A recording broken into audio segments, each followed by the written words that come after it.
Can you hear me now? There we go. As we continue our summer series of congregant speakers, it is my distinct honor to invite up Larry Shapiro on behalf of Beth Men this evening to share some words.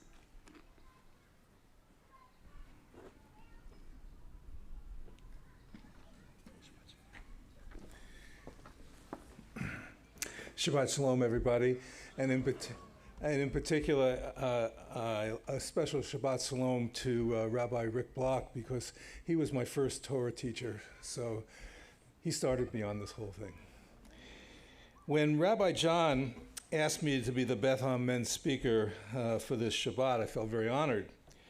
When he sent me the Torah portion, I was excited, because it was really an interesting portion.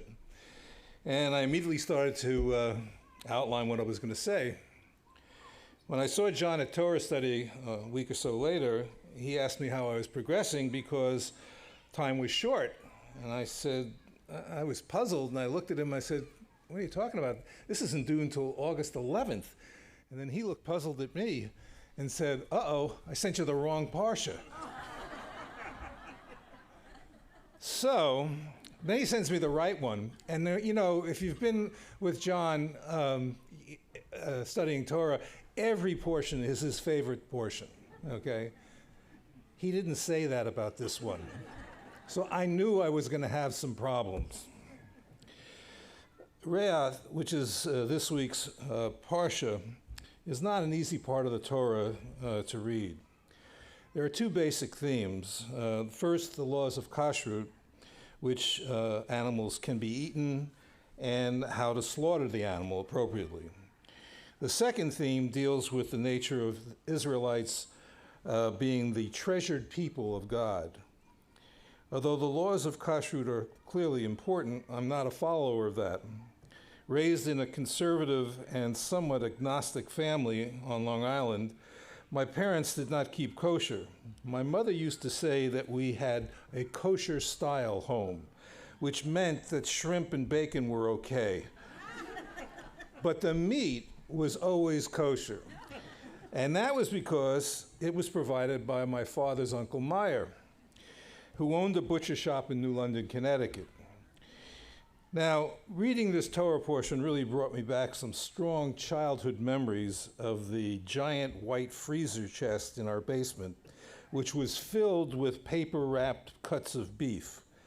When we needed beef, our family would pile into the station wagon for what seemed like an interminable drive to New London, Connecticut. It really is about a 2-hour trip, but at that time, I guess it was my sister and myself, always felt that this was like, it went on forever, and we always were saying, are we there yet? Uncle Meyer would set aside what seemed like a half of a cow, but probably was far less, and wrap the cuts of meat in white butcher paper and carefully label each with a black marker. When the meat supply in the freezer would get low, we made the long drive back to Connecticut. Uncle Meyer's butcher shop was really quite large, and in fact, it was divided into two sections. There was the kosher section and the non-kosher section. And behind the shop, there was this receiving shed with a huge door, and it led directly onto a railroad siding where they brought the cattle in.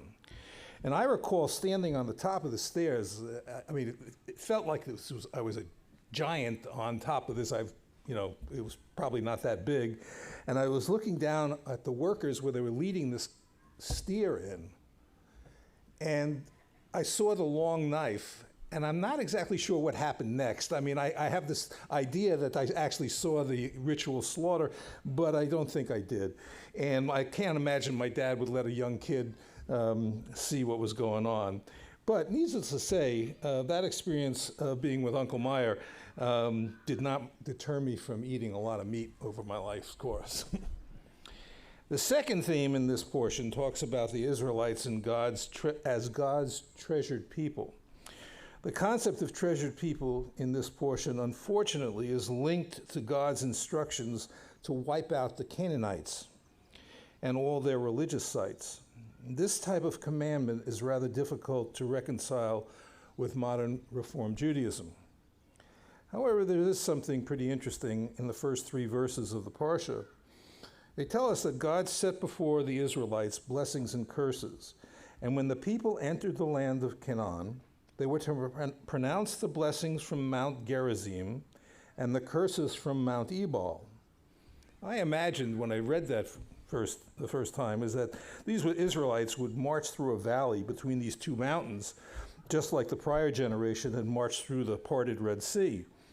They would hear the blessings from one mountain and the curses from the other side.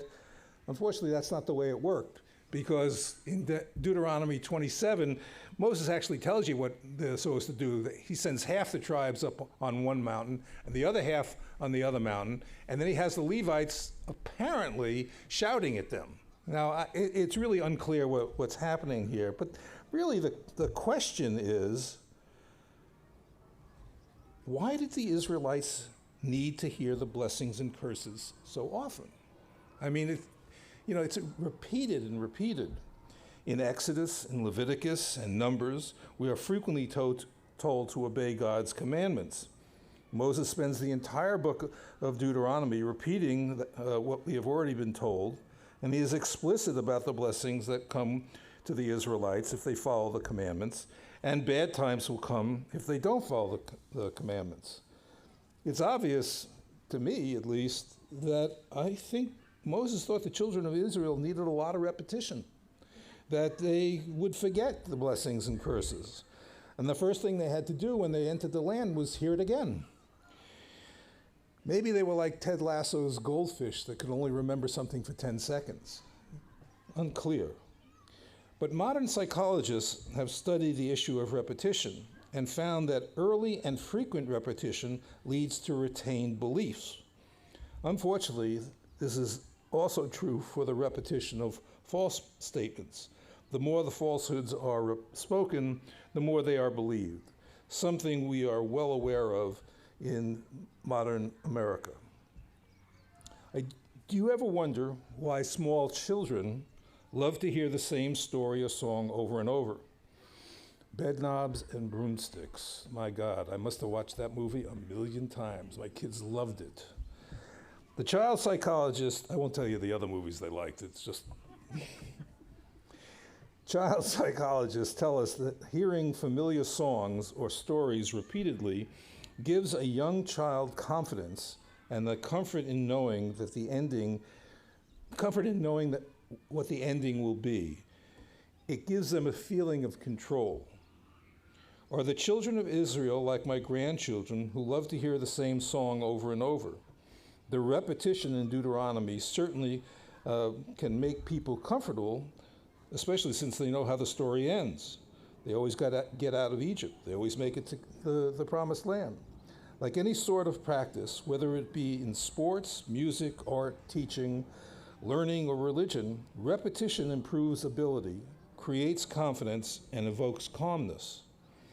There is a classic aphorism, practice makes perfect, although Vince Lombardi, the famous football coach, said that practice does not make perfect, only perfect practice makes perfect. In our house, we actually modified this statement, especially when we're dealing with our kids. We modified this to practice makes improvement. And we don't expect people to be perfect, we just think that they should improve. I think the Israelites entering the land might have thought that there was an expectation that repetition would create perfection. But the reality was, and is, that repetition creates improvement. I wondered about perfect practice. I led a program at Palo Alto Medical Foundation called Variation Reduction. The program sought to improve care and reduce cost. I wanted to find out why doctors repeated the same treatment to similar patients. Was this repetition helpful in healthcare? We looked at specialty care because specialists see the same problem over and over again. For example, general surgeons see lots of patients with gallbladder surgery, so we had lots of data to look at. While the surgeons did the same type of operation to remove the gallbladder, there were some surgeons who always did a second x-ray during the operation, and this took about an extra 15 minutes, and the patient was under anesthesia for that 15 minutes. It wasn't a big deal, but it was striking. It was odd that some people did this and others didn't. So I went to one of the surgeons who did this all the time, and I said, how come you do this? And he says, oh, it's very simple. When I was in training, my boss, the professor, wouldn't let me out of the OR unless I had done the x-ray. And so I just kept doing it. He says, I've been thinking recently, I really don't need it. So we put together a team and did what we call a best practice. And a year later, we looked at the data again, and we saw, sure enough, the number of x-rays were down. There were no complications. So I went back to the surgeon, and I said, still hearing voices? And he said, yeah, now I hear you all the time. As children, we learn repetition because it is comforting. But as adults, we need to think about what we are repeating. Like the physician who did the thing because that's the way they were trained. Judaism is all about repetition. It's what we are doing tonight. We're celebrating Shabbat. We're repeating the same songs. We're repeating the weekly Torah portion. But it's not a rote recitation. Rather, we are encouraged to find our own meaning in these events. For me, the repetition of religious ritual, whether saying the morning prayer every day, Talmud study on Thursday, Torah study on Saturday, are all significant influences in my life. Repetition sustains and encourages my beliefs. Shabbat Shalom.